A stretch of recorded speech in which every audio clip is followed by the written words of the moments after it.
Yo, what's going on, boys? Collision Works here. Wanted to do another 3-3 Cub guide focusing on blitz coverages. Now, what I mean by that is basically sending heavy pressure, like 6, for example, and taking away the QB's, the offense's first and second read, kind of take away the quick throws and really maximize our coverage the best we can while limiting coverage players. So I'm going to be basing this out of the Samuel blitz just because it's kind of my base defense. You guys can do this out of anything you want. Real quick, here are my coaching adjustments, just so you guys know what's going on. Let's go ahead and get into it. I'm going to run this against just corner strike here out of the bunch.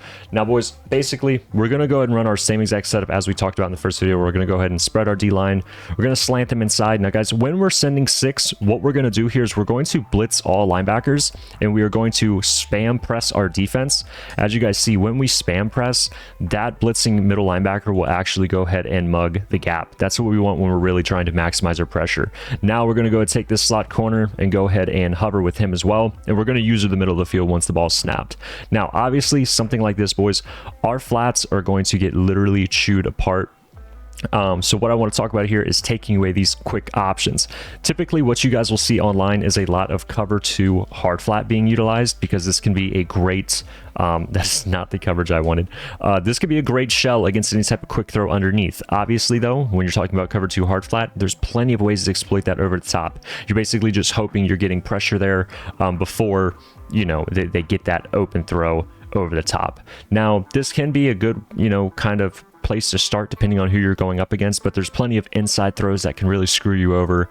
And you know, if they do end up picking it up and then they still have more receivers than you do defenders, this can be problematic. So what I want to talk about here is kind of utilizing man coverage. One thing I like to do with bunch is I like to go ahead and put my outside corner on that short side in a man assignment to the running back. Now, depending on how good or bad your pressure is, this can do phenomenal. If they do decide to do something like a wheel route and you're not getting pressure like you should, this can absolutely screw you over. So just keep this in mind. Another way to take away any type of quick read is manning up the safety, the free safety to that lone side receiver, and then keeping that cover 2 shell on the right side. So basically, if they were to go ahead and throw underneath, the running back is going to go ahead and get caged by the man assignment.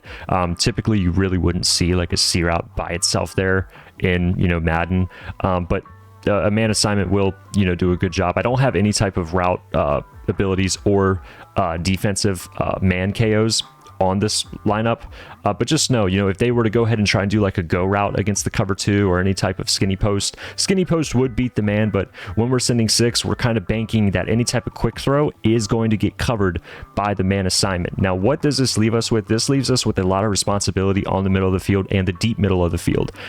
You were kind of letting go of the corner route, for example, by the outside receiver on this type of throw, or this type of defense rather, because, you know, we're trying to send as much pressure as we can and maximizing it. So I'll go ahead and do a pulling route here just so you guys can see what I mean, where I'll go ahead and just actually protect the sticks. That way I do actually play underneath. But you guys see, if they tried to go ahead and quick throw to the running back, you know, that option is going to be gone for them. And then the underneath is gone on the far side, the bunch side.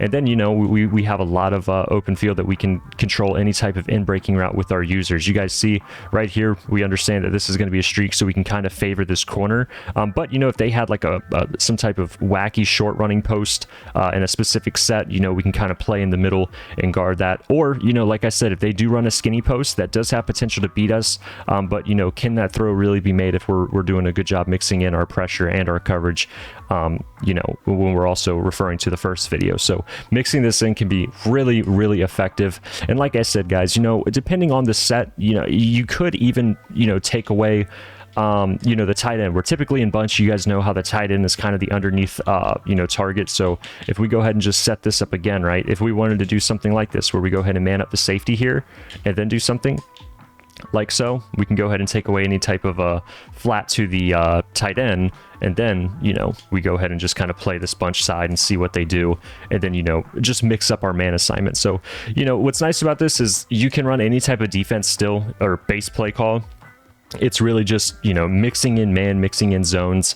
I feel like the man coverage, I don't really run too much man, but in this 3-3-5 Cub or 3-3-5 wide or whatever it's called, this can be really, really effective. And if you guys are in CFMs, or if you just got your AP down in MUT, man KOs can be absolutely disgusting when you're playing off man coverage in this defense. So I know this is a pretty short video, guys, but I feel like this is going to be a really nice compliment once you guys are, you know, blitzing more than 5, maybe stepping away from the A gap for a certain play and just going all out with 6, this defense can absolutely scream, and making sure we're taking away the first and second option is going to be phenomenal. So again, sorry, this is like our super short video, but this is going to go in the multiple D playlist because I feel like this is a really, really solid complement to it. Up next, we're going to be talking about run defense here in the 3-3 Cub. So I'll see you guys next time with that defense. Have a great day, fellas. Peace.